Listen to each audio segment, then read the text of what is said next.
সরলরেখার ঢাল। কোনো সরলরেখা এক্স অক্ষের ধনাত্মক দিকের সাথে যে কোণ উৎপন্ন করে তার টেনজেন্টের মানকে ঢাল বলে, ওই রেখাটির ঢাল বলে। ওকে, তো সরলরেখার ঢাল বলতে বোঝায় কোনো সরলরেখা এক্স অক্ষের ধনাত্মক দিকের সাথে যে কোণ উৎপন্ন করে তার টেনজেন্টের মানকে কি বলা হবে? ঢাল বলা হবে। ওকে, ধরি এটা একটা রেখা,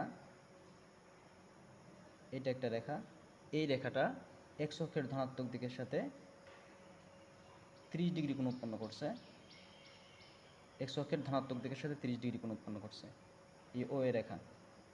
আবার আরেকটি রেখা ধরি, বিসি রেখা, এই রেখাটা এক্স অক্ষের ঋণাত্মক দিকের সাথে 30 ডিগ্রি কোণ উৎপন্ন করছে। ওকে, তো ও এ রেখার ঢাল কত আর বিসি রেখার ঢাল কত? ঢালের সংজ্ঞাটা দেখছি, কোন সরলরেখা এক্স অক্ষের ধনাত্মক দিকের সাথে যে কোনো উৎপন্ন করে তার টেনের মানকে ঢাল বলা হয়, ওই সরলরেখার ঢাল। ওকে, তাহলে ও এ রেখাটা এক্স অক্ষের ধনাত্মক দিকের সাথে 30 ডিগ্রি কোণ উৎপন্ন করছে, তার মানে ও এ রেখার ঢাল হলো তার টেনজেন্টের মান, তার মানে টেন 30 ডিগ্রি। অতএব 1/√3 হলো ও এ রেখার ঢাল। ওকে, বিসি রেখা এক্স অক্ষের ঋণাত্মক দিকের সাথে 30 ডিগ্রি কোণ উৎপন্ন করছে, কিন্তু এটা কিন্তু আমরা ঢাল বলতে পারবো না। ঢাল হলো তার ধনাত্মক দিকের সাথে যে কোণ উৎপন্ন করে, তার ধনাত্মক দিকের সাথে যে কোণ উৎপন্ন করে সেটা হলো এইটা, এই অংশটা। তো একটা সরলরেখার কোণ কত থাকে? 180 ডিগ্রি থাকে। 180 ডিগ্রি থেকে যদি আমরা এই 30 ডিগ্রি বাদ দিই তাহলে কত হবে? 150 ডিগ্রি। তার মানে বিসি রেখার ঢাল হলো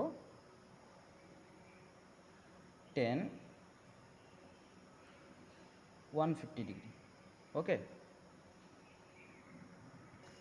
ঠিক একইভাবে আমরা দেখি এবি একটা রেখা, যেই রেখাটা এক্স অক্ষের ধনাত্মক দিকের সাথে 30 ডিগ্রি কোণ উৎপন্ন করছে। আবার আরেকটা রেখা ধরি সিডি, সিডি, যেটা ঋণাত্মক দিকে, এক্স অক্ষের ঋণাত্মক দিকে ফাই কোণ উৎপন্ন করছে। এবি রেখার ঢালটা কি? যেহেতু ধনাত্মক দিকের সাথে 30 ডিগ্রি কোণ উৎপন্ন করছে, তাহলে তার ঢাল হবে m = 10 থিটা। আবার সিডি রেখার ঢাল, সিডি রেখার ধনাত্মক দিকের সাথে এক্স অক্ষের ধনাত্মক দিকের সাথে কত কোণ উৎপন্ন করছে এইটা বের করতে হবে। তো এক্স অক্ষের ধনাত্মক দিকের সাথে এই কোণটা উৎপন্ন করছে, এই কোণটা কত? এই টোটাল একটা সরল রেখা, এই সরল রেখাটার কোণ কত? 180 ডিগ্রি। 180 ডিগ্রি থেকে যদি আমরা এতটুকু বাদ দিই এই অংশটা, তাহলে এইটা পাবো। তো তার মানে এইটা হলো 180 ডিগ্রি মাইনাস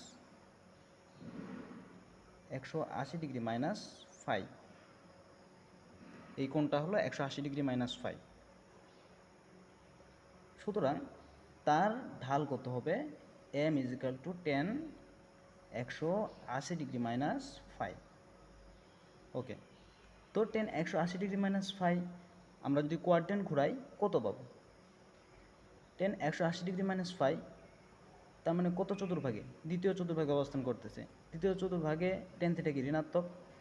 আর 180 ডিগ্রি যেহেতু 90 ডিগ্রির জোড় গুণিতক, অতএব 10ই থাকবে, আর এটা হবে 5 -10 5। সুতরাং সিডি রেখার ঢাল হলো m = -10 5।